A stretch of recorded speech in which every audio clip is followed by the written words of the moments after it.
Boa noite, tudo bem? Hoje nós vamos iniciar o nosso quarto encontro, né, do curso do PET Interprofissionalidades, junto com o Observatório de Políticas Públicas e Pesquisas aqui de Macaé, que a professora Kathleen coordena. A gente tem o professor Emerson aqui, alguns professores do curso, Elton, Daniel, Luísa, que também estão participando dessas conversas com a gente, para a gente produzir esse material, que é um momento que a gente está agregando vários alunos de iniciação científica, da extensão, dos nossos cursos de graduação, profissionais da rede. Então a gente tem profissionais aqui, temos bastante profissionais da rede, isso deixa a gente muito feliz da presença.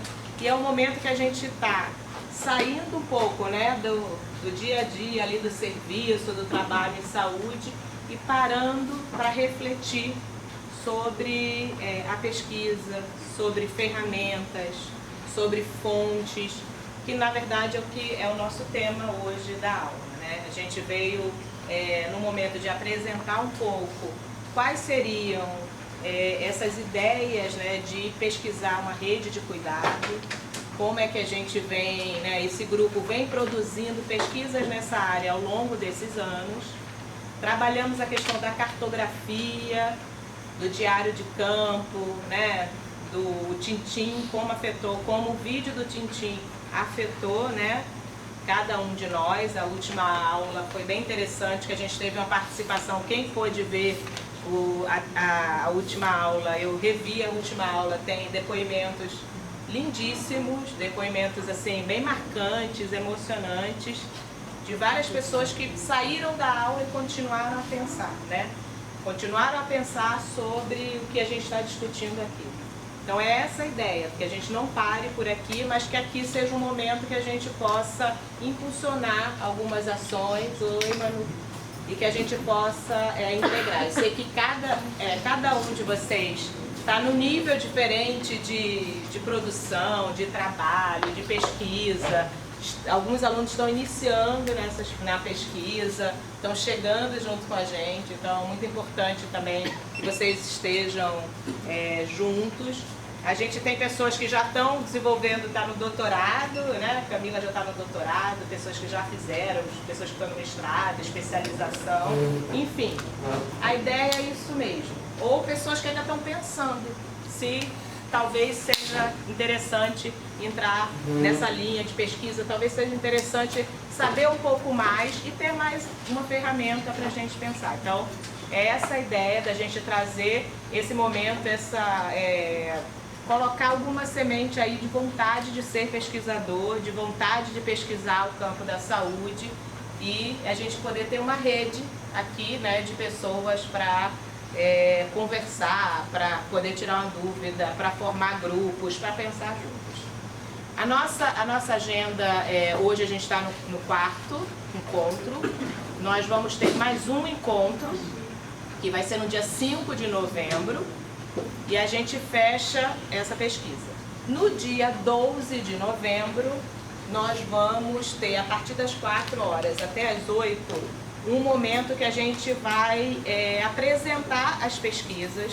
A gente vai ter uma mesa para discutir um pouco isso, o observatório, e a partir daí o que a gente vai propor. Então a ideia o observatório está fazendo 5 anos, né, Kathleen? Se a Kathleen quiser falar um pouquinho depois do observatório, está fazendo 5 anos, e a ideia é que a gente possa, no dia 12, trazer todas as pesquisas, o que cada um está desenvolvendo na sua área.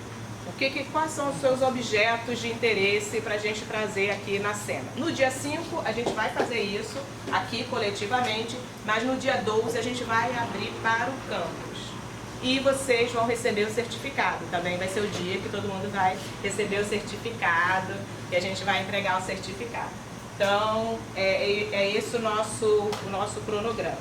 Todo esse material está sendo filmado, graças ao Gilmar, grande Gilmar. Obrigada aí, Gilmar, já agradeço. Eu agradeço ele todos os dias e mais um pouquinho. Está tudo disponível no YouTube, não por mim, porque eu estou aqui assistindo junto com vocês, mas quem não está aqui está gostando muito desse material. A gente está disponibilizando esse material no curso do mestrado profissional em atenção primária, que acontece lá no Rio de Janeiro, e os alunos do curso estão assistindo essas aulas. A gente está disponibilizando para a rede de observatórios nacional que o professor Emerson coordena. Então, pessoas de Minas Gerais estão perguntando se pode usar esse material nas suas aulas. Outros PETs que estão entrando em contato com a gente para pedir. O da Unifesp pediu esse material, que eles estão fazendo o PET lá e vão usar esse material também no PET. Viu, meninas, como o nosso PET aí está ficando nacional já, daqui a pouco internacional. E aí, então, a gente está desenvolvendo esse material. Ana também, que faz parte do nosso PET. E aí a gente está trazendo essas questões. Então, esses vídeos são realmente, a gente está botando no YouTube, na plataforma do Observatório, e a ideia é que as pessoas possam usar esse material e que a gente tenha o registro dessas memórias. Então, mais uma vez, obrigada aí, Gilmar, e todo mundo aí que está participando com a gente nessa organização desse produto. Bom, eu acho que são 6h30, né? Nós temos até às 8h, vamos ver se a gente otimiza o máximo possível. A pergunta básica hoje é uma pergunta que a gente faz a todo instante quando a gente está construindo uma investigação, que é, afinal de contas, qual é o cenário aonde nós vamos fazer essa investigação, o que é que são fontes de informação para a investigação e como é que a gente trabalha isso, né? Quando a gente é formado, a gente tem uma imagem do que é ser um pesquisador. Um pesquisador, normalmente a gente tem uma imagem muito forte no nosso corpo, que um pesquisador é aquele cara que tem uma coisa que ele fica observando e anotando coisas. E aquilo que ele observa é um objeto. Seja um objeto coisa, seja um objeto pessoas. Isso é muito forte em nós, é muito forte essa imagem de pesquisador. Todos esses nossos encontros, nós viemos trabalhando com uma outra ideia, né? O nosso dito objeto não é objeto. O nosso dito objeto é um sujeito tanto quanto nós. O nosso dito objeto é pesquisador que nem nós. Então, como é que você vai fazer um estudo no qual você vai para um lugar onde encontram-se pesquisadores de diferentes tipos? A gente vem trabalhando com a ideia do cuidado, né? Então a gente vem mais ou menos dizendo, bom, nós vamos investigar como é que é produzido o cuidado num serviço, como é produzido o cuidado num território da vida. E aí a gente fala, bom, todo mundo que está aí na lógica do cuidado é sujeito. Todo mundo é protagonista, todo mundo tem seus recursos, todo mundo atua. Então como é que você faz uma pesquisa assim em que o outro não é objeto? Quem que é a fonte da informação? Onde a gente acha as fontes das informações? Como é que a gente trabalha com isso? A gente sabe que muito de uma pesquisa desse tipo, as informações, elas também vão sendo criadas. Ou seja, existem informações que já estão organizadas, mas existem informações que vão aparecendo, que elas não aparecem imediatamente, porque elas vão aparecendo até nos encontros. Como é que a gente junta tudo isso? Como é que a gente faz uma pesquisa em que uma parte das informações já existem, elas já estão dadas, mas tem uma parte da informação que só vai aparecer quando a gente constrói um encontro entre todos os pesquisadores, seja o trabalhador pesquisador, seja o usuário cidadão pesquisador, seja o acadêmico pesquisador, seja o estudante pesquisador, ou seja, todos os pesquisadores quando se encontram, como é que a gente organiza isso? O Foucault tem uma frase que é uma frase que eu acho muito orientadora para uma pesquisa que também essa questão está colocada. Não é uma pesquisa igual a essa nossa, é uma pesquisa no campo que ele chama da genealogia, e ele tem a seguinte frase: bom, começa a organizar tudo que já se sabe. Ou seja, se você quiser começar de algum lugar, começa daquilo que já está visível, começa daquilo que já se sabe. Até para perguntar se aquilo que já se sabe mesmo. Ou até para perguntar se aquilo que já se sabe é suficiente ou não. Então, a ideia é começar a organizar aquilo que é possível ser organizado e ir colocando novos elementos. Bom, para isso, a gente acaba, na nossa experiência, inventando várias ferramentas. Uma das ferramentas que a gente inventou, e aqui eu estou falando há 30 anos atrás, então, primeira vez que eu uso esse material e vou inventar para trabalhar com esse material, que se chama fluxograma analisador, estou lá na passagem dos anos 80 para os anos 90. Primeira vez que ele vai ser publicado é em 1997. Apesar de eu ter escrito ele logo no comecinho dos anos 90. Mas eu só vou publicar num livro em 97. Em que vai aparecer pela primeira vez um certo material discutindo por que eu lancei mão dessa ideia do fluxograma analisador. Bom, esse instrumento ele passou a ser usado muitas vezes por muita gente, e a gente foi vendo que ele tem uma potência de nos ajudar muito na organização do campo da pesquisa. A videoaula que nós vamos mostrar para vocês, tem 22 minutos, é uma videoaula que eu gravei, chama-se Aula 6. Se você der no Google e escreve Aula 6, já vem esse vídeo. Tá? Então, ele é o primeiro que aparece, quando você escreve Aula 6. Aula 06, desculpe. Não escreve 6 com 6 não, que não vai aparecer nada. É Aula 06. Então, se vocês na internet quiserem buscar esse vídeo, é só escrever Aula 06. Aí aparece ele, né? Essa videoaula, ela foi gravada para ajudar um grupo de pesquisadores que estão pesquisando uma coisa que a gente chama cuidados intermediários em saúde, aqui no Brasil e na Itália. Então existe um grupo ítalo-brasileiro fazendo uma pesquisa chamada Cuidados Intermediários em Saúde.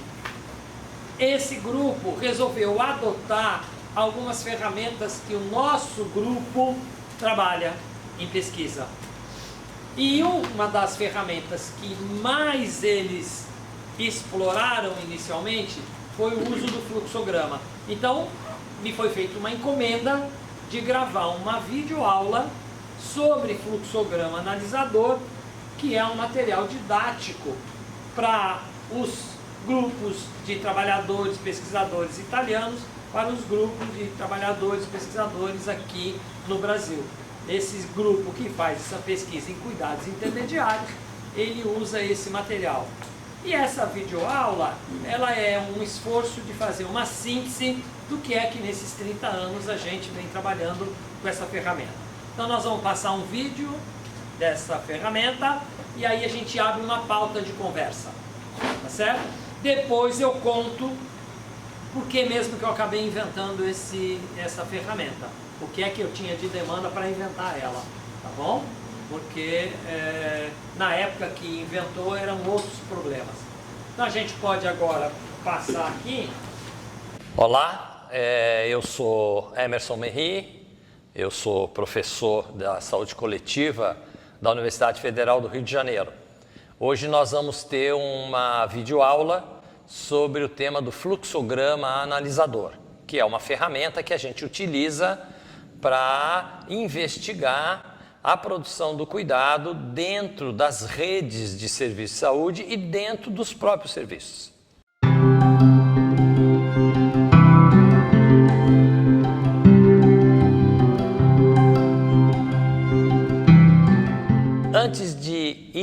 olhar o próprio fluxograma analisador no campo da saúde, eu vou dar uma pequena ideia sobre o que é o fluxograma. O fluxograma é um diagrama muito fácil de ser entendido, porque todo mundo que já comprou ou teve um aparelho, tipo uma televisão, para saber se ela vai funcionar direito ou não, quando recebe esse aparelho, a gente vai seguindo uns caminhos, um fluxo de ações, para saber se o aparelho está bem ou não está bem. Nós vamos usar 3 desenhos para fazer o diagrama. Um desenho que nós vamos utilizar é um desenho que é com essa característica. Então, é um desenho que vai significar para nós a entrada e a saída no fluxo. Então, esse desenho, ele significa entrada e saída. O outro desenho do diagrama que nós vamos utilizar é um desenho que tem essa característica. Este desenho, ele vai ser utilizado para a gente diagramar decisões. Então eu vou botar uma interrogação, porque ele sempre carrega uma pergunta. E a gente vai tomar uma decisão. Se a decisão vai ser sim ou não. E o terceiro desenho que nós vamos utilizar é este desenho, que significa uma ação.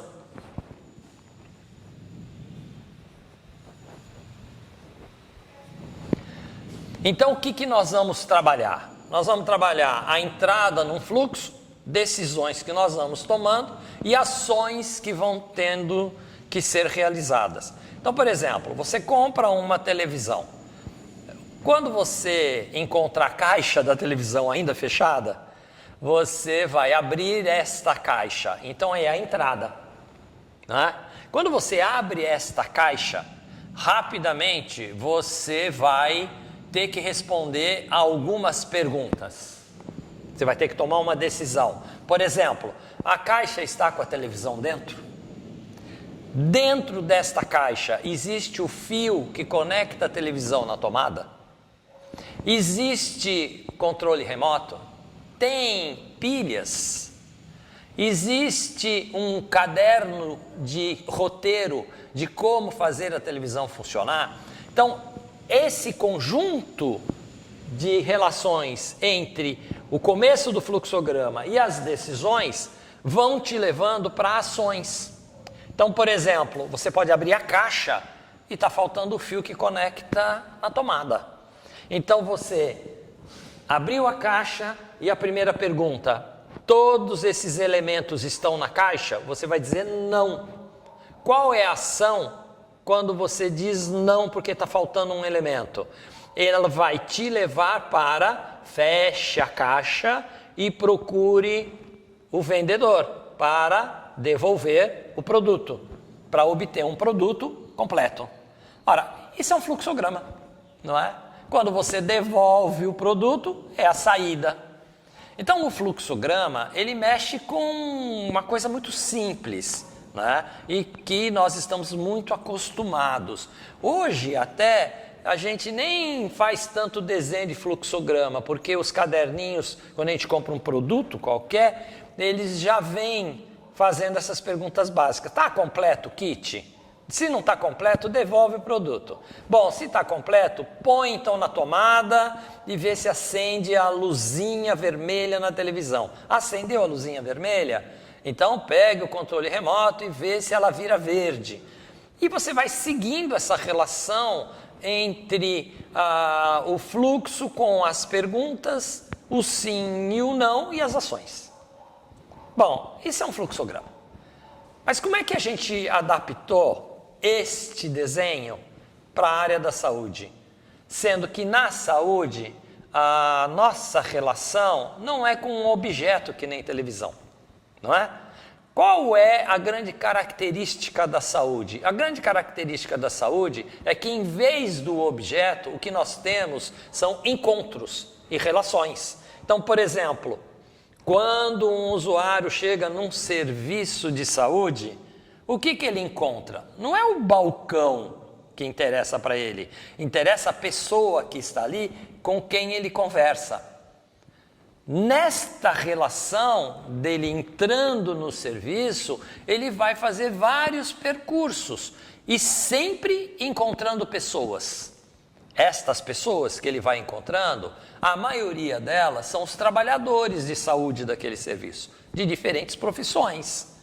Mas ele encontra também outros usuários como ele, com quem ele conversa e assim por diante, que também vão influenciando ele em certas decisões. Então a característica do fluxograma na saúde não é igualzinha à característica da televisão, porque não é uma relação com um objeto, é uma relação com outras pessoas. E aí a gente representa essa característica mais ou menos desse jeito. Isto é um encontro. Então, um encontro de um usuário com um trabalhador.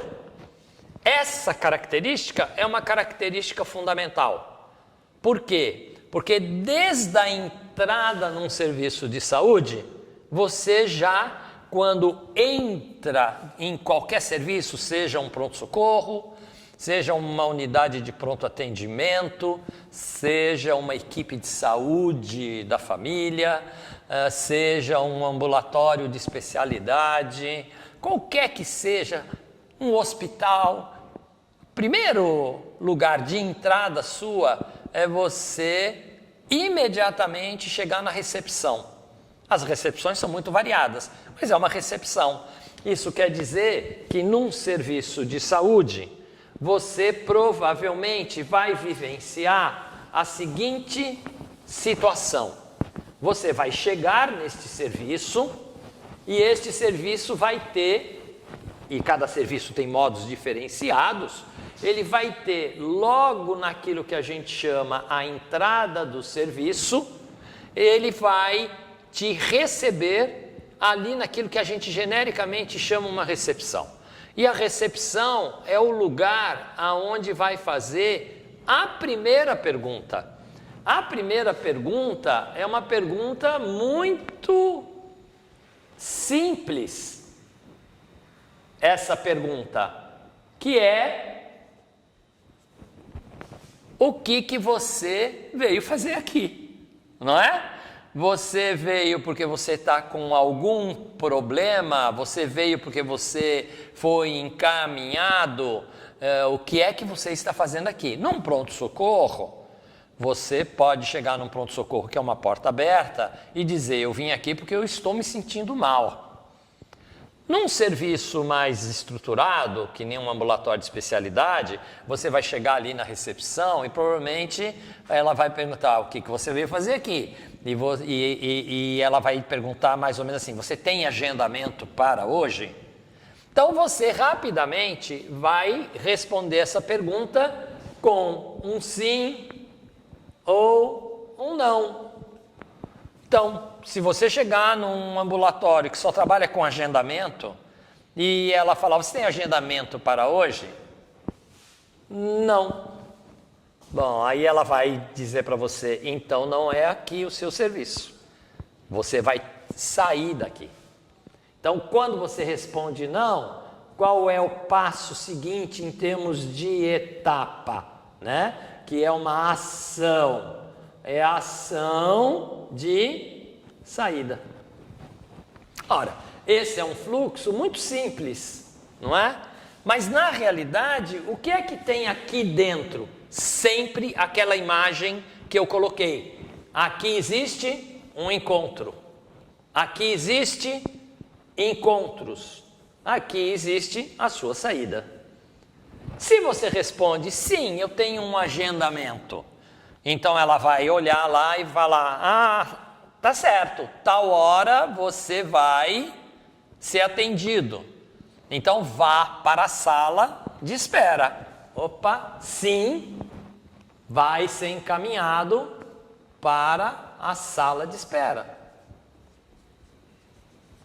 A sala de espera. Você vai ficar na sala de espera.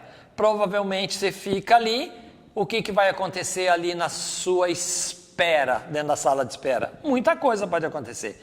Você pode encontrar outras pessoas do seu lado e conversar com elas, né? Você pode trocar ideia do seu problema com elas. Você pode ficar avaliando se aquilo, o atendimento lá é importante, não é importante. E ali na sala de espera, alguma coisa vai acontecer neste processo. Por quê? Porque vai chegar o horário, vai vir uma pergunta. Vamos supor que você seja um senhor chamado José, né? E aí vem uma pergunta de alguma sala. Seu José, está aí? Chegou o seu horário do atendimento. E você vai responder: sim, eu estou aqui, não é? Agora, se o José já foi embora, isso aqui vai não ter ninguém. Então, eles encerram esse fluxo aqui. Se você está, vai dizer sim. A etapa seguinte é, você vai para a consulta. Não é? Então, na etapa seguinte, você vai ser consultado. E lá dentro da consulta acontecem várias coisas. Ora, o fluxograma, sempre na saúde, apesar dos desenhos, o que a gente vê são encontros. Sempre tem encontros. O que nos interessa, então, é como que nós vamos conseguir construir a lembrança, a memória do encontro. E esse é um elemento chave, então, no fluxograma analisador da área da saúde. Por quê? Porque no caso da televisão, que é um objeto, e eu tenho lá um caderninho que eu vou seguindo, eu vou vendo os objetos e vou dizendo se eles existem ou não. Mas como é que eu registro o que está acontecendo nos encontros e as decisões que são tomadas? A resposta mais rápida que a gente dá da nossa experiência como profissional de saúde, como trabalhador de saúde, é que a gente escreve as coisas nos papéis. Então, por exemplo, a recepção registra: fulano de tal chegou aqui tal hora e disse que está com tal problema. Encaminhei ele para tal lugar. Só que se a gente fizer um estudo de como são os registros escritos dentro do serviço de saúde, o que a gente sabe? A gente sabe que estes registros, eles não são completos. Eles não conseguem descrever tudo o que aconteceu no encontro. Porque uma boa parte do encontro, como qualquer encontro vivo entre pessoas, ela fica marcada na memória das pessoas. Ela fica ali na memória que a pessoa tem de encontrar o outro. Então o fluxograma analisador, ele é um fluxograma que tem que trabalhar com, a gente chama isso de diferentes fontes de informação. As fontes de informação de um fluxograma não são só os registros, mas são também os registros. Então, se nós tivermos que pensar quais são as fontes de informação que nos permite construir um fluxograma, nós vamos ver que uma das fontes de informação é o que está escrito, aonde estiver escrito. Seja o caderno da recepção, seja um prontuário de um profissional de saúde, quando está consultando, não é? Qualquer coisa que seja registro escrito nos interessa. Nos interessa registros escritos sobre o usuário.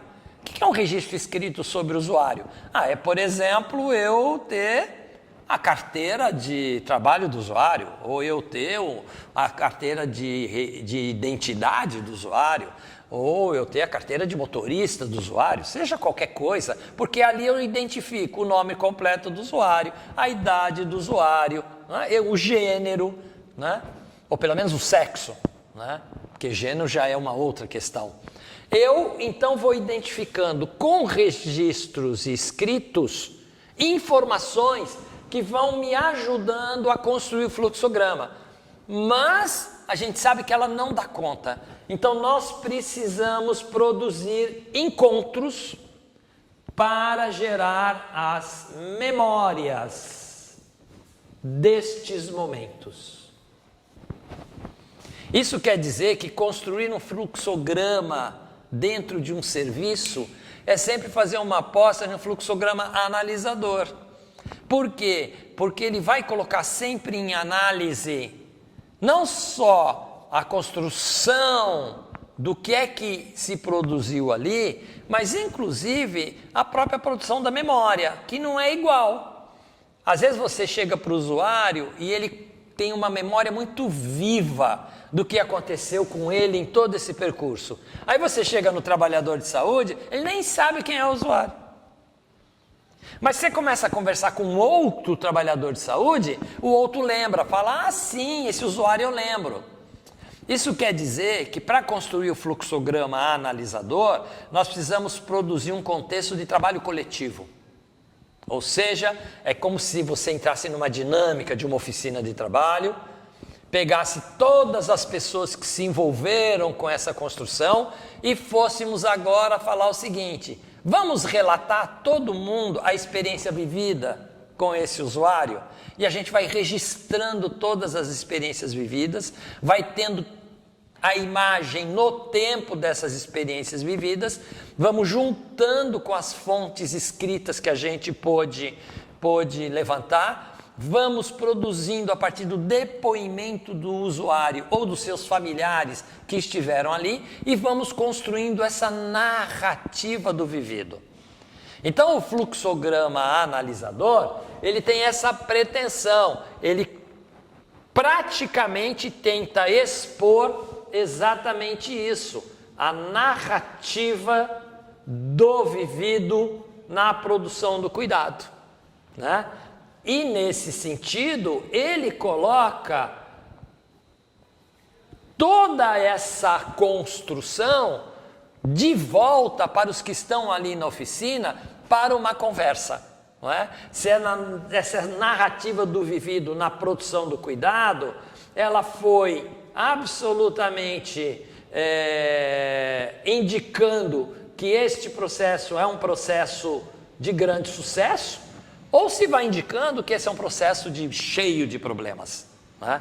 Então o fluxograma analisador, ele devolve coletivamente, pela construção coletiva dessa produção, através dessa narrativa do vivido na produção do cuidado, utilizando todos que aí se envolveram, ele devolve isso como um material para a análise de como é mesmo que está se construindo os modelos de cuidado, por exemplo, naquelas redes ou naqueles serviços. Então esse é o fluxograma, né? E a gente tem utilizado muito esse fluxograma analisador para conseguir produzir uma dimensão de trabalho coletivo, para conseguir problematizar o mundo do trabalho em sua micropolítica e para poder colocar em discussão o que é mesmo que o coletivo que se envolve aqui gostaria de mudar em relação a isso. Que mudanças você faria quando você identifica, por exemplo, um grande problema num certo momento do encontro, não é? Você mudaria a forma de fazer aquele encontro? Você alteraria, então, o fluxo? Você retiraria certos tipos de etapas que você está colocando, que às vezes são muito burocratizadas? Ou seja, o fluxograma analisador, como essa expressão da narrativa do vivido na produção do cuidado, ele permite a todos os trabalhadores, primeiro, produzirem uma inteligência coletiva do trabalho coletivo de todo mundo e convida para uma prática cooperativa. E isso é fundamental no campo da saúde. Por quê? Porque o campo da saúde, ele tende a ser muito fragmentado, porque ele é muito nucleado pelas profissões. Então o fluxograma, como ele não fica preso ao núcleo da profissão, ele convida para um outro território, um território comum, né? E qual é o território comum de todo mundo que está aí? É a produção do cuidado. Então, na medida que ele convida para um território comum, que pertence a todo mundo, independentemente da profissão, ou até mesmo de ser trabalhador ou não, porque a produção do cuidado também faz referência ao usuário.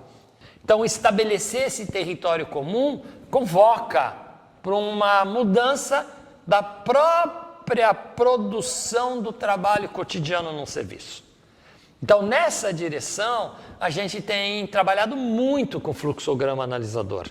E para nós, finalizando essa videoaula, seria fundamental compreender que o eixo ordenador que vai nos guiando é o usuário.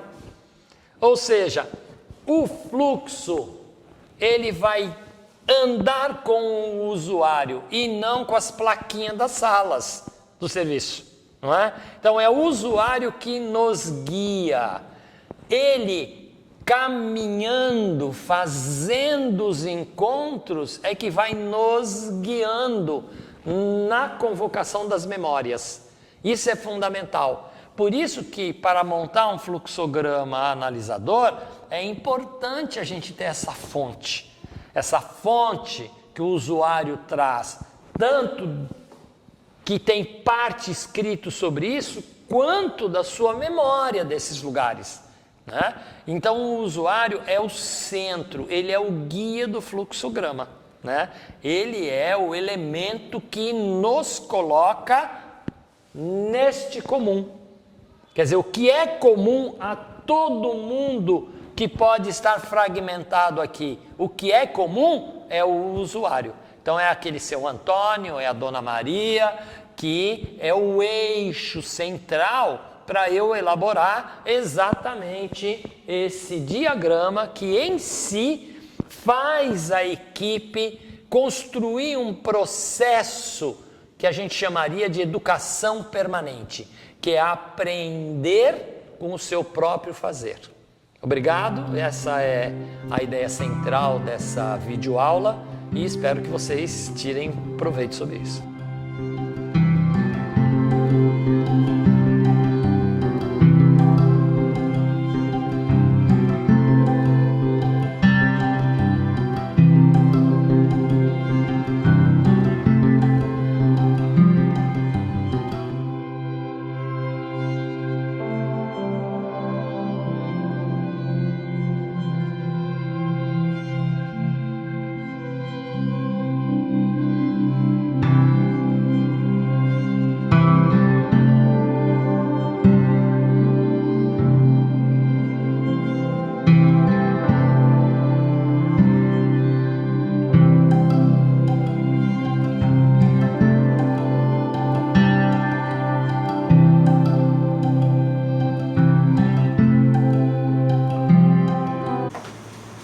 Aberto para a gente conversar o que quiser.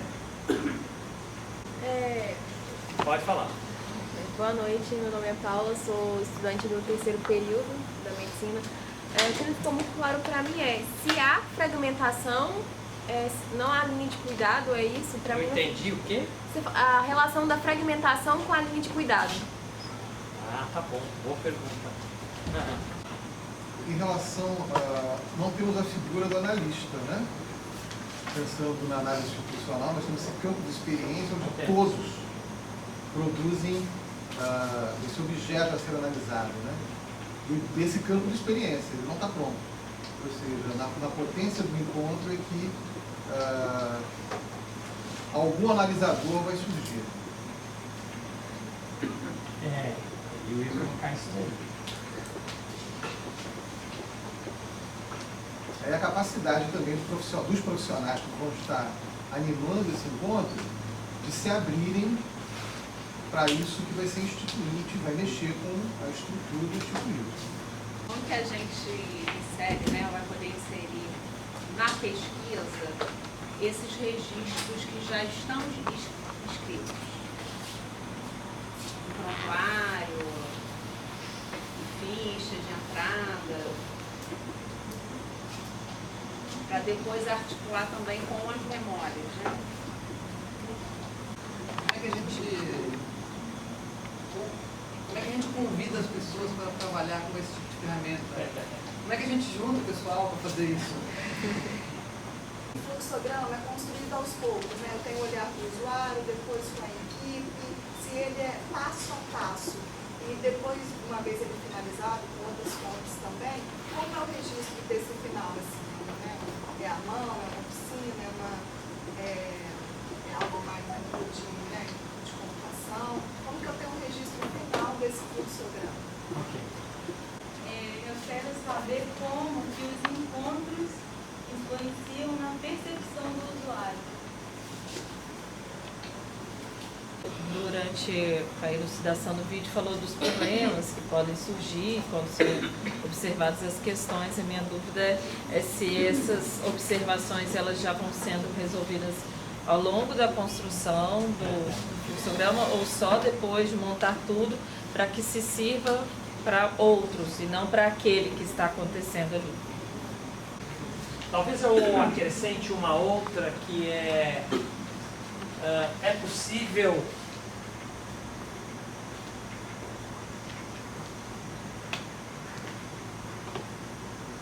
vazar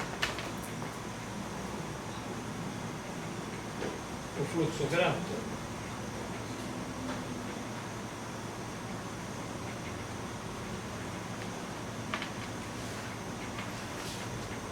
Ou seja, é possível a gente imaginar que antes da entrada ou depois da saída também tem vida? Extrapolar. E cadê essa vida? Né? Bom, eu talvez comece pela pergunta da Ingrid aqui, porque essa talvez tenha sido a pergunta básica que levou ao esforço de inventar esse instrumento, né? E isso talvez me ajude depois a conversar sobre esses outros elementos. Por que eu vou começar por aqui?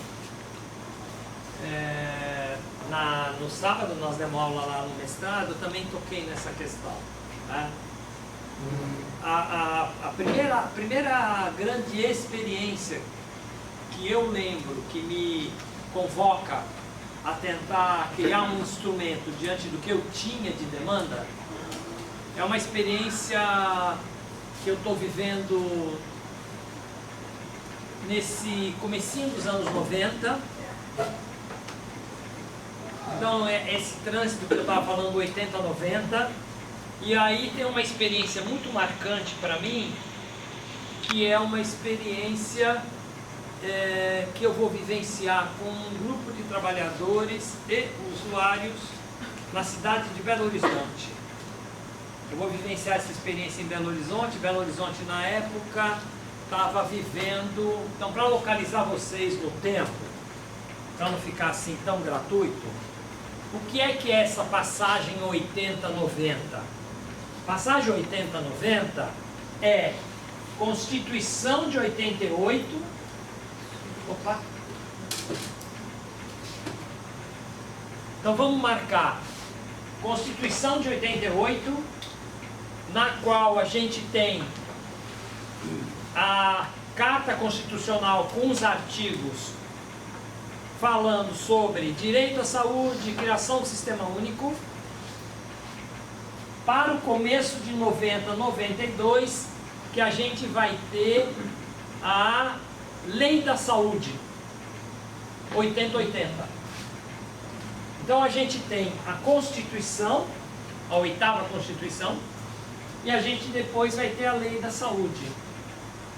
Este é um período que vem consagrar, muitos anos antes, de lutas no Brasil por uma mudança da lógica da saúde no Brasil. Quer dizer, até a Constituição de 88, nunca no país havia qualquer ideia de que a saúde fosse um direito.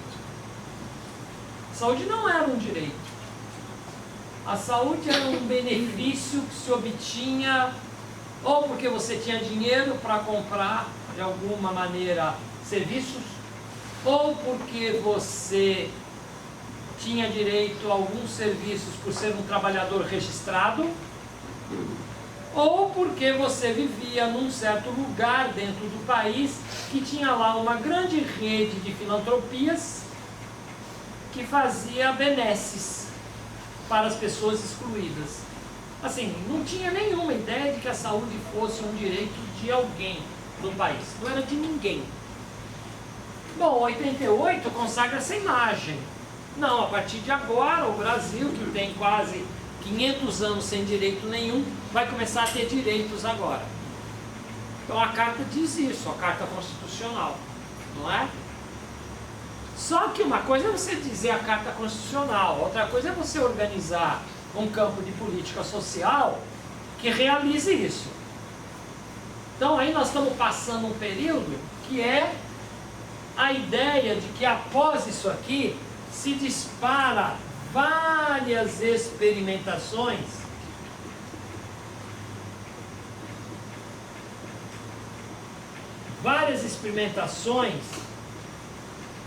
no esforço de construir essa política de saúde, que ela não existia. O que nós tínhamos? Você chegava numa cidade que nem Belo Horizonte, mas isso vale para todas as cidades, você tinha lá, às vezes, um serviço de urgência e emergência do município, você tinha um hospital, 2 hospitais do estado, você tinha um ou outro hospital da nação federal, você tinha alguns poucos serviços nos territórios da vida das pessoas. Unidades básicas de saúde, centros de saúde, e cada um sob a sua esfera de comando. O município mandava na sua rede, o estado mandava na sua rede e a nação mandava na sua rede. Eu sou desse período todo. Eu cheguei a vivenciar uma situação de estar num serviço municipal na calçada do lado de cá, olhar na calçada do lado de lá, tem um serviço do mesmo perfil do estado, e os dois serviços não terem absolutamente nenhuma conexão. Não? Então isso era uma realidade aqui dentro do nosso. Com a ideia do Sistema Único de Saúde, constrói-se outra ideia. Qual é a ideia? Cada lugar só tem um comando. Então o município só tem um comando. Não tem esse negócio do nível federal vir mandar no município, do nível estadual vir mandar no município. É o município que manda no município. Então essa ideia de estabelecer em cada nível um comando era uma ideia para quebrar toda essa diferenciação. Bom, mas para construir isso você não faz isso assim para construir. Quem é que paga? Como é que paga? Quais são os princípios que seguem? Você tinha que sair da Constituição e ir para a lei. E a lei ia dizer como é que iria funcionar o sistema. Bom, então aqui tem um monte de experimentações. Os anos 90 é riquíssimo em experimentações em vários municípios. Belo Horizonte era um deles. São Paulo era outro. O Rio nessa época não. Nessa época você tem em Curitiba uma grande experimentação. Você tem em Santos uma grande experimentação. Você tem em Campinas uma grande experimentação. Em Londrina uma grande experimentação. No Ceará você tinha na região de Sobral, na cidade de Capuí, ou seja, tinham dezenas e dezenas de lugares que vão tentando construir isso na sua experimentação. Então, Belo Horizonte é um lugar que vai, então, olhar o que é que ela tinha e vai nomear vários problemas. Um dos problemas que ela nomeia, e que é muito forte, era a ideia de que, primeiro, a rede ainda não estava organizada. Então você tinha um comando único no município, mas uma rede profundamente fragmentada. Haviam serviços de alta potência que não funcionavam, ou seja, a potência que ela tinha não servia para nada. Um dos serviços era um serviço de especialidade que atendia em média 600 pessoas por dia e que tinha aqui dentro 80 trabalhadores. Esse serviço, ele foi sendo formado por ajuntamento de coisas. Então aqui você tinha fisiologia tratando de TB, tinha dermatologia sanitária tratando de hanseníase. Bom, mas você tinha oftalmologia, mas aí você tinha cardiologia, aí, bom, enfim, foi se juntando um monte de coisa e isso virou um negócio, né? Um negócio estranho. E aí o município, nesse período, queria fazer uma experimentação neste lugar para poder encontrar a vocação desse serviço. Porque essa vocação anterior tinha sido organizada antes da Constituição. Então era um serviço que tinha uma característica nada a ver com o SUS. Então o município colocava, a gente quer esse serviço, ele tem um alto potencial, mas a gente quer na nova modalidade de organização. Bom, então eu fui ser o cara que foi fazer isso. Então fui para dentro do serviço, fizemos uma assembleia com os 80 trabalhadores. Não participaram os 80 trabalhadores, mas participaram muitos trabalhadores. E a ideia era que cada trabalhador podia dizer para ele qual era o grande problema que eles viviam. E aí foi aparecendo um monte de problema. Um dos problemas é que eles não sabiam quem eram os 600. Quando eu perguntava, quem são os 600? Como é que eles andam aqui dentro? Como é que funciona essa relação com os 600? Eles não sabiam responder essa questão. Então a gente inventou um instrumento. Inventamos um instrumento muito simples. Eu peguei um papelzinho, como se fosse esse aqui, papelzinho assim, e fiz um desenho no papel com eles, propondo a seguinte ideia. O papel tinha um número, você botava um número no papel. Você escrevia, não punha o nome, não precisava pôr o nome. Depois do número você anotava assim, por que veio no serviço? E depois você ia botando em cada linha, e o horário que chegou no serviço. Já vou explicar por que do horário. E o horário que chegou. Aí você punha em cada linha quem atendeu, fez o quê, mandou para onde e o horário que saiu. Então eu punha o horário da chegada, aí ele saía, aí ele ia entrar na outra linha. Aí a gente punha o horário que foi atendido, quem atendeu, fez o quê, mandou para onde, horário de saída. Uma ficha muito simples, tá certo? Como é que a gente processou isso? A gente deu a ficha para os usuários. Então nós trabalhamos com os trabalhadores a seguinte ideia: nós vamos durante um dia distribuir fichas para todos os usuários antes de entrarem no serviço. A ficha vai ter o número, o horário que ele pegou a ficha e o que ele declara que ele veio fazer aqui. Então é a declaração dele do motivo.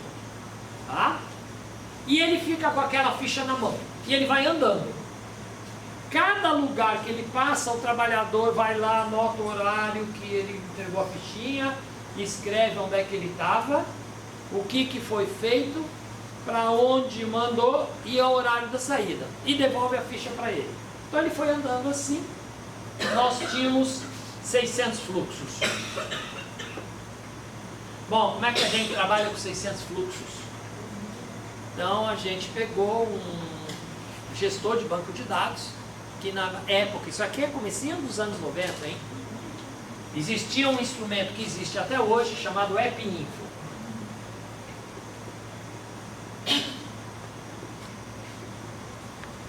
Quem conhece AppInfo aqui? Ó, só especialistas quase. Tirando especialistas, pouca gente. Né? O que é um App Info? Um App Info é um banco de dados que você pode gerar através de um gestor que processa estatisticamente a informação que você deseja.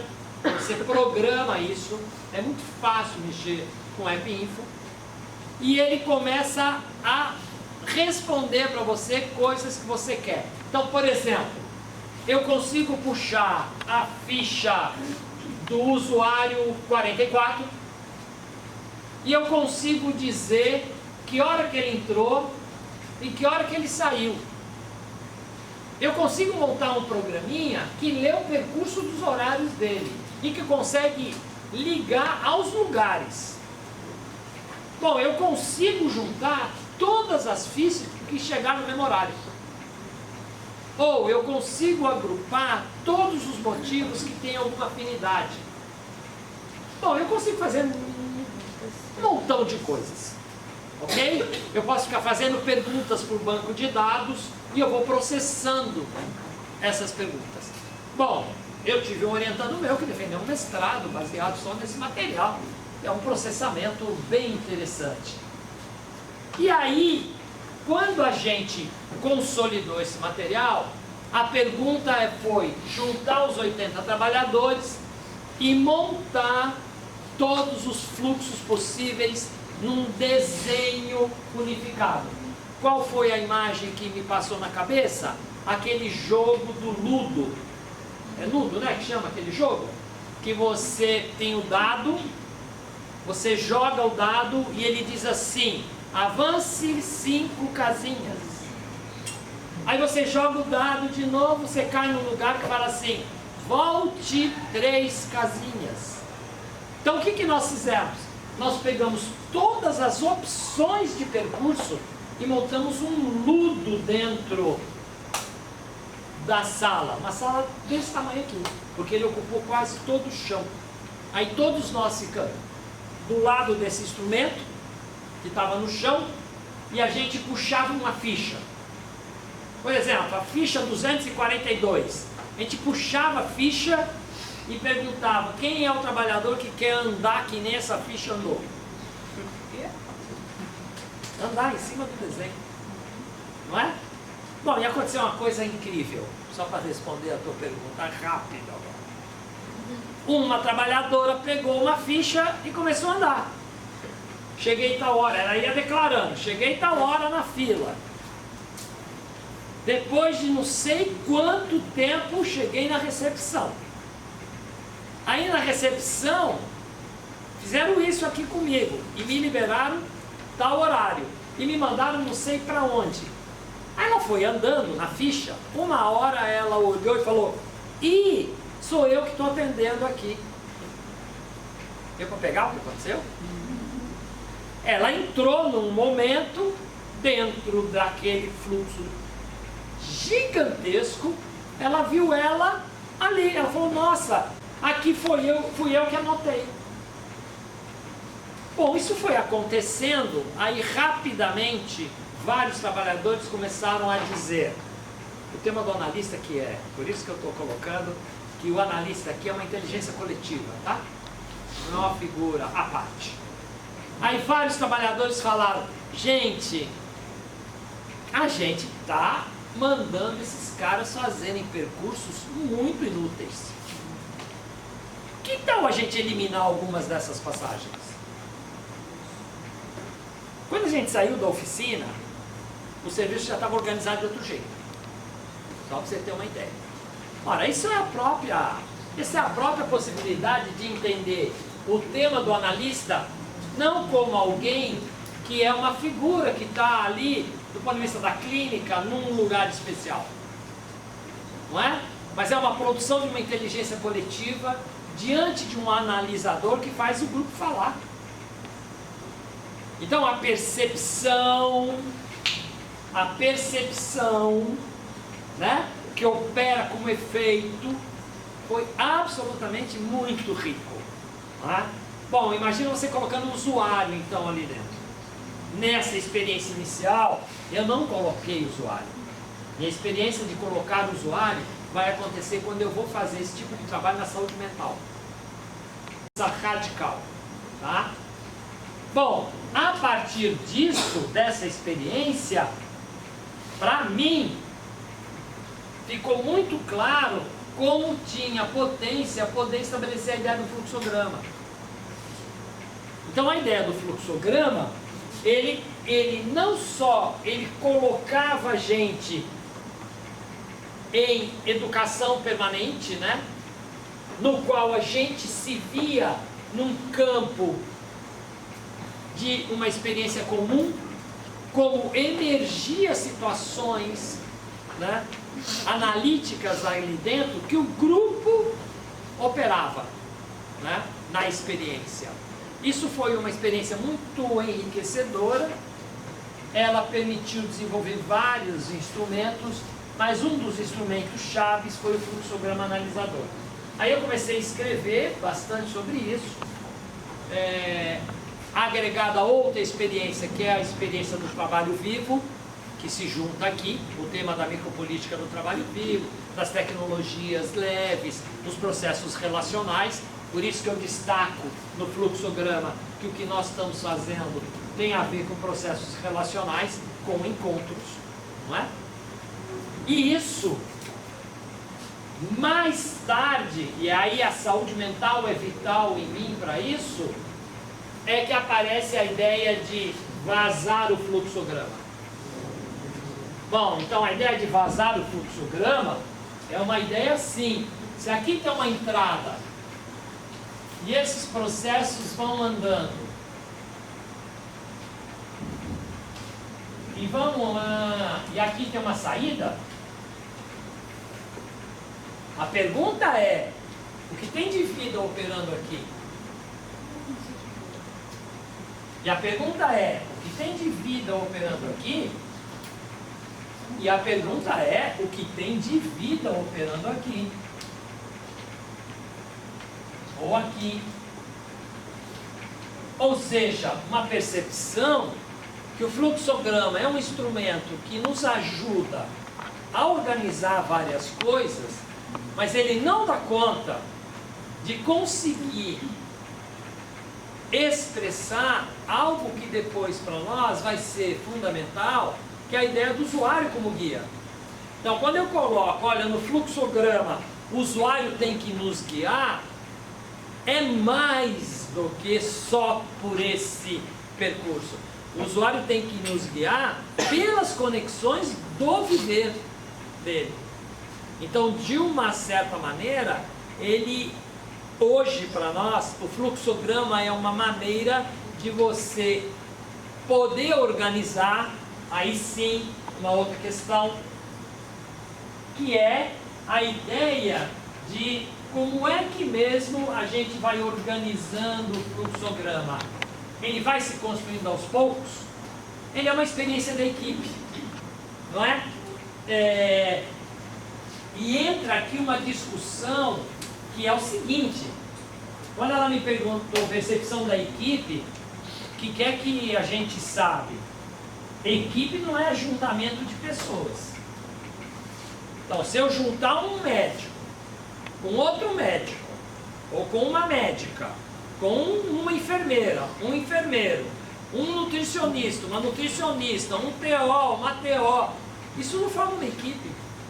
Isso forma um agrupamento de profissionais. Equipe é quando o agrupamento de profissionais constrói entre si um comum. Então, uma equipe não é só juntar.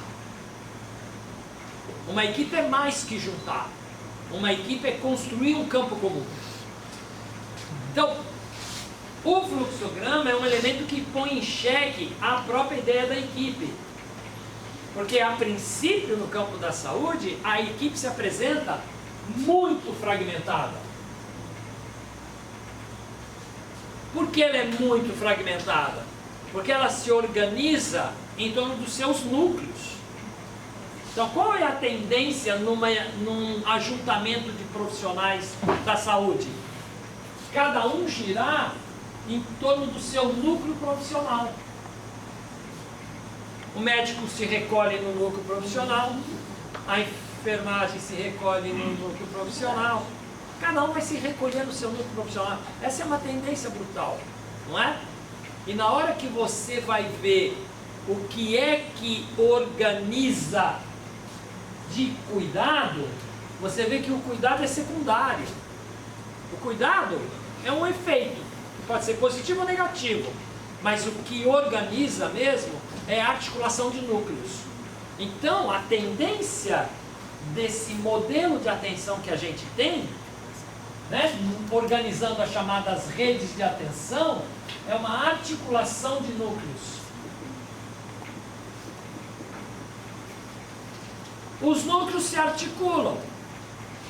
Agora, isso é igual ou não é igual ao cuidado? Não é? Então, uma das coisas que para nós é importante é que articular uma rede de atenção aonde os núcleos se articulam não obrigatoriamente produz cuidado.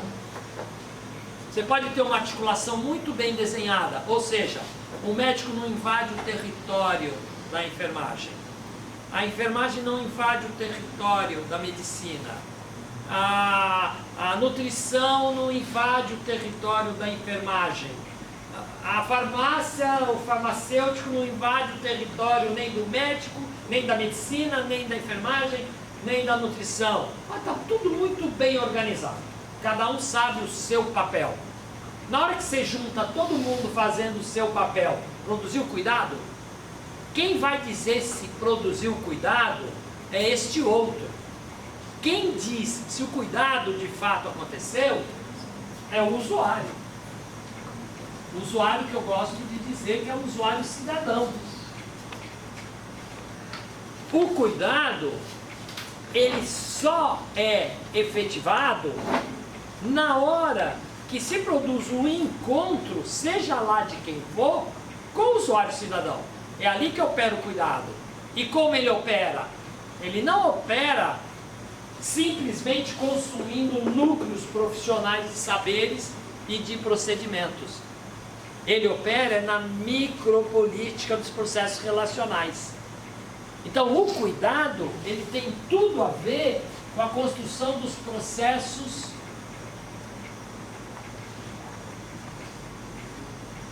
relacionais. Por isso que você pode ter uma rede muito bem organizada e não cuidar bem. Então ela é muito bem organizada, ela gasta pouco, todo mundo sabe o que faz, o usuário vai no serviço, a agenda dele está organizada e ele faz o exame. Mas depois que você faz uma avaliação do cuidado, você fala, nossa, essa rede é tão bem organizada, mas ela não produz cuidado. Porque na hora que você vai lá com o usuário e você começa a trazer o tema relacional e faz assim, e o acolhimento, como é que foi? E o processo de discussão dos problemas que te interessavam, como é que foi?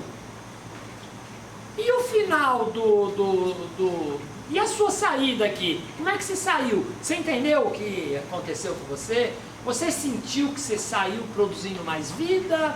Ou o que é que aconteceu com você? E você pode ir captando que absolutamente não se produziu cuidado. Então essa é uma questão.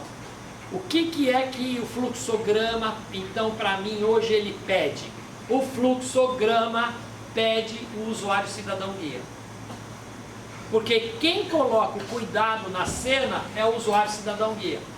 Então o fluxograma ajuda, e aí sim, a organizar profundamente o registro. Ele não só ele vai se construindo, mas a gente podia... Ah, já tirou daqui, né? Não, pode botar. A Carla pode mostrar, por exemplo, uma foto, uma imagem, como é que você vai organizando isso? Né? Você pode ir organizando isso com cartaz, cartões, e depois você vai montando. Por que cartões? Porque é fácil, né? Que alguém cartão você tira, põe de novo, lembra de mais coisas, você escreve mais cartão. Como ele é um processamento de memória, memória é algo que você não obrigatoriamente, que nem eu disse na videoaula, já está registrado. Então, o fluxograma ele vai registrando o que você vai acumulando. E você pode ir nominando a fonte. À medida que você monta o fluxograma, você pode ir colocando quem foi a fonte dessa informação. E aí você pode colocar, não, a fonte dessa informação foi a trabalhadora que estava na recepção. Não, a fonte dessa informação foi o caderno da recepção. Aí lá num outro momento você põe, quem foi a fonte dessa informação? Não, aqui foi o usuário, que está falando de como é que foi o atendimento dele em tal lugar. Ou você vai lá e você põe, não, isso aqui eu peguei no prontuário. Ou seja, o fluxograma vai organizando toda uma natureza diversificada de fontes. Nós temos vários fluxogramas já desenhados. Só vou dar uma dica aqui. Tem vários livros que a gente tem onde se publica fluxograma. Esse mesmo da Hack aqui. Você não trouxe o da Hack? Trouxe foi buscar, lá embaixo tem um. O mesmo da Hack, esse da Hack, tem alguns que a gente tem fluxograma. A gente tem um livro chamado Trabalho em Saúde, que eu só tenho em papel. Tem um outro que se chama Agir em Saúde. Esse eu tenho em PDF. Esse aqui, Daniel, se der certo escanear ali, eu vou te pedir para você escanear esse aqui também. Né? Tem um outro livro chamado Tecendo em Redes. Tecendo Redes, desculpa. São os livros já que eu participei, eu organizei, de experiências vivendo nas redes. O seu conclui também não tem? Ah, tem o meu livro que... Como é que chama o meu livro todo mesmo? Trabalho, Trabalho, cuidado e subjetividade. Trabalho, cuidado e subjetividade, ou não, micropolítica. não lembro. Ah, sei lá. E é recente, é de 13, hein? Eu tenho aqui no final dessa apresentação. Tá bom. Só para, antes do Emerson terminar, só para mostrar um pouquinho o que ele falou, de maneira gráfica, acho que foi a Andressa que perguntou. Então, né, o trabalho de saúde, acho que o Emerson colocou, quando a gente coloca o usuário no centro dessa discussão. E a equipe interprofissional, né, a importância da equipe interprofissional e... Entre profissionais, que o Emerson... O Inter ele joga o usuário fora, o Enter põe o usuário dentro. Aqui a gente falou sobre o fluxograma, os símbolos, né, gráficos, a elipse, o losango e o retângulo, uma representação gráfica desse processo de entrada, saída, decisão e ação. Alguém também aqui perguntou como elaborar o fluxograma. Esse material é do Túlio, que também trabalhou com Emerson nessa produção, foi aluno do Túlio, tem várias produções. Não, o Túlio foi meu aluno. O Túlio foi seu aluno e ele é professor da UF hoje. Então, reunir a equipe, né, fundamental, elaborar esse processo explicando como funciona o fluxograma, providenciar material, definir o elemento traçador para o fluxograma, que pode ser uma demanda espontânea, os cuidados específicos, dependendo do que a gente está trabalhando. Sempre pensar que o fluxograma ele é centrado no usuário, a gente não pode esquecer isso, e que estimular que os próprios trabalhadores falem desse seu processo de trabalho. Porque a partir do momento que a gente começa a desenhar, né, o fluxograma, você vai falando sobre o seu processo de trabalho, sobre as esperas, as filas, os agendamentos, como é que se dá dentro ali do serviço. esse daqui é um exemplo que está dentro de um desses livros que eu vou mostrar no final, que como a entrada do usuário muitas vezes se dá na recepção. Ali na recepção, ou o usuário tem um acolhimento, né, da sua demanda, ou às vezes ali mesmo na recepção ele já não entra dentro do sistema de saúde, alguma coisa ali acontece. E fora das outras caixinhas, né, da consulta médica, os procedimentos de enfermagem e às vezes o encaminhamento para fora dos serviços de especialidade, né, fora da atenção básica, especificamente nesse artigo estava falando muito sobre a atenção básica. Então tem muitas análises de fluxogramas relacionados às estratégias de saúde da família. Isso é uma produção intensa aí de várias pessoas. Fontes de informação, o Emerson falou. Escritos, né, sobre usuários, desde cadernos, prontuários, até procedimentos realizados, entrevistas com usuários, familiares, equipes, experiências vividas. E aqui, só trazendo um exemplo, essa semana a gente esteve aqui em Macaé, numa estratégia de saúde da família, estavam sendo, Daniela, até você está aqui, notificados casos de sífilis. Vários casos de sífilis estavam sendo notificados. E aí, quando os alunos chegaram junto com o professor e perguntaram como é que vocês estão fazendo o acompanhamento desses casos? Onde é que está registrado? Onde vocês registram esses casos? Isso não estava sendo registrado. Ou seja, tinha notificação, e por isso que a gente sabia que naquela unidade tinha vários casos, mas a gente não sabia se esses pacientes estavam tomando a penicilina benzatina, se estavam retornando, se tinha um monitoramento. E aí uma das questões que eu falei assim, gente, mas uma planilha Excel, né? Dava para fazer isso. Aí ele me respondeu, nem precisa de uma planilha Excel, um caderno. Essas informações poderiam estar no caderno, no prontuário, alguma coisa. E isso é importante para identificar ali, né, naquela equipe, até porque a gente vai ter uma semana aí da sífilis para fazer essa discussão. Estou falando com a Daniela, que é a coordenadora da vigilância aqui de Macaé. E tem todas essas informações na ponta da língua desses dados, dessas informações. E muitas vezes, como é difícil a gente identificar e definir esses fluxos. Por isso que ela conhece a EPINFO. Exatamente. É a única que conhece a EPINFO fora do nosso grupo. Experiências vividas, enfim. Então, essas fontes de informações são fundamentais. O fluxograma analisador, ele também vai depender da memória, né, para a gente construir esse fluxograma com a equipe, a narrativa do vivido na produção de cuidado. O ideal é que a gente tenha essa produção coletiva, eu acho que a Andressa perguntou, né, como se constrói isso, se a gente tem essa coletividade, né, disposta a abrir ali a equipe e descobrir também os nós, o que funciona, o que não funciona, então isso é fundamental. Discutir o modelo de cuidado nas redes ou serviços, e uma frase que o Emerson, que eu peguei, né, desses textos do Emerson, é que o fluxograma analisador é potente para identificar as disputas que ocorrem no interior dos processos de trabalhos e os interesses entre os diversos profissionais. Porque ali vai estar claro, né? Vai estar de forma esquemática, de forma clara para todo mundo como é que está sendo essa disputa dentro dos serviços e como que os trabalhadores estão discutindo isso. E ele também é uma ferramenta de ensino.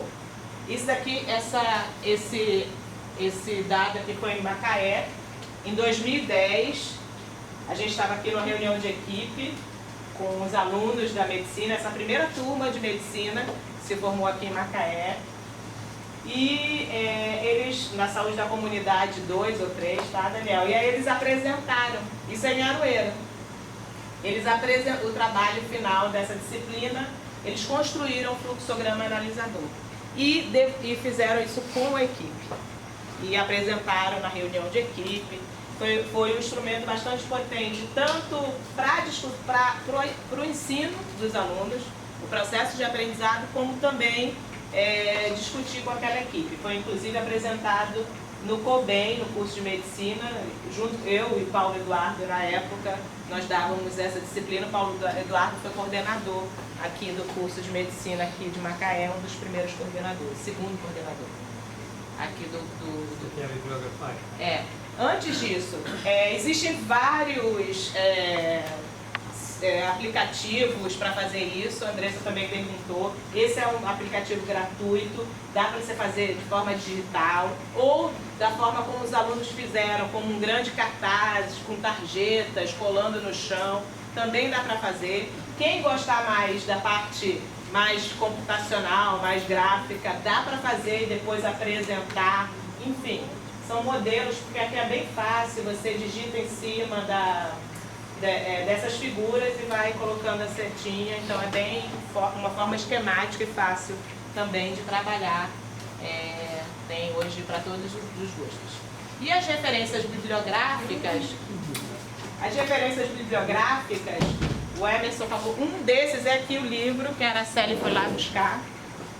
Esse livro do Emerson, que é o Trabalho em Saúde, olhando e experienciando o SUS. Eu tenho esse livro, a Kathleen conseguiu esse livro com o Túlio, a gente tem esse livro, conseguimos semana passada e posso disponibilizar para vocês depois esse livro.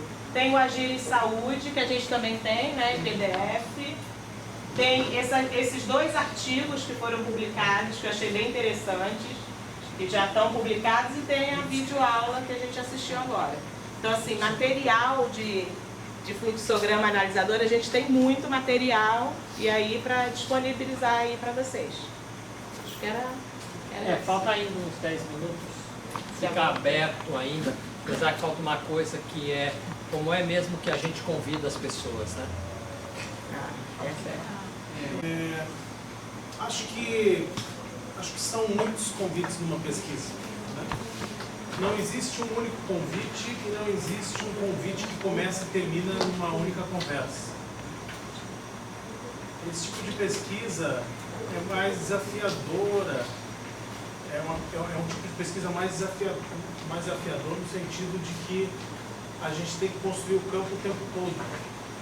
O campo de pesquisa está sendo construído a cada momento que você está nos serviços, que você está encontrando com os trabalhadores, com os usuários, né? Então a gente vai construindo, a gente vai inventando estratégias de acordo com cada cenário de pesquisa. Acho que isso é uma coisa importante. Cada pesquisa tem cenários diferentes. Eu vou pesquisar num certo local, numa cidade, num bairro, numa rede, em alguns serviços. Eu vou procurar usar as estratégias mais interessantes para poder entrar na micropolítica do trabalho. Para entrar na micropolítica do trabalho, a gente nem sempre começa por ali, né? A gente pode começar, como o Kathleen, por exemplo, chegou a comentar numa conversa que a gente estava tendo agora há pouco, por uma reunião de equipe. Então a gente costumava fazer um pedido para participar da reunião de equipe, uma vez que a pesquisa estava autorizada no município onde a gente estava e que eram avisados os serviços de que nós iríamos aparecer, a gente aparecia e primeiro pedia um tempo para explicar um pouquinho como que a gente imagina que é essa pesquisa, quais que são os objetivos da pesquisa, falar um pouco dessas ferramentas de investigação que que Emerson tem trazido aqui no curso e que a gente usou nessas pesquisas, né? Deixava as pessoas perguntarem, deixava as pessoas falarem, e eu gostava de chamar de encontro-convite. A gente procurava daí aproveitar esse momento da conversa sobre a pesquisa para fazer um convite para as pessoas participarem da pesquisa e perguntar se a gente podia pesquisar ali junto com elas. Acho que esse era um momento que daí abria para que a gente pudesse ir a outros lugares por dentro dali da rede, e aí uma coisa puxava a outra, né? Uma coisa puxava a outra. Mas não acaba de ter convite, não acaba de ter autorização, não acaba de ter momentos de chamar pessoas, porque daqui a pouco surge a ideia de que a equipe de um serviço não conhecia o que a equipe do outro serviço fazia. E a própria pesquisa perguntava perguntava se eles topariam que a gente fizesse uma conversa conjunta, já que o usuário que a gente estava acompanhando tinha passado nos dois serviços, eram usuários dos dois serviços. Aliás, era por conta desse usuário que havia até um pouco, às vezes, um pouco de tensão entre as duas equipes. Muitas vezes por não conhecerem o que a outra fazia, ou por acharem que conheciam, né? Que é mais comum na área da saúde, quando a gente acha que sabe o que acontece no outro serviço, e às vezes nem sempre sabe muito bem, né? E aí a gente então tinha que construir uma conversa que não existia de rotina. Não era rotina ali naquela região que aqueles dois serviços tivessem um espaço para bater um papinho. Isso aconteceu numa pesquisa nossa. Daí a gente aproveitou e chamou mais gente. Nós chamamos uma UPA, uma equipe de uma UPA, uma equipe de uma unidade básica de saúde, uma equipe do NASF, assistência social, tanto do NASF como do CRAS, do CRES? Do CRAS, perdão, do CRAS, não é especializado, estava apoiando aquele bairro. E agora não lembro mais, eu acho que eram essas, mas eram pessoas de olhares diferentes, de lugares diferentes. A equipe do distrito, que era um município grande que era subdividido em distritos sanitários. Então, certas regiões do distrito, elas tinham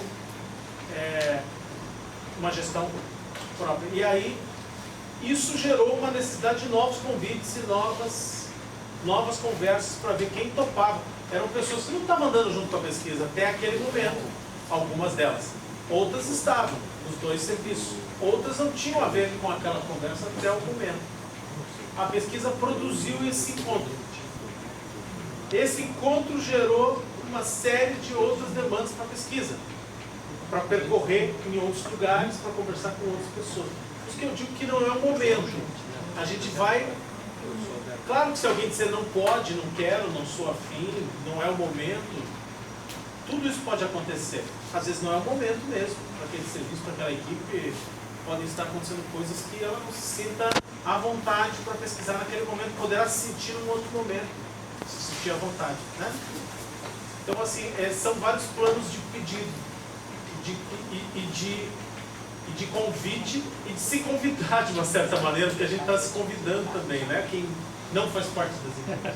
Não sei se eu consegui. Você falou que é o seguinte, repara, nós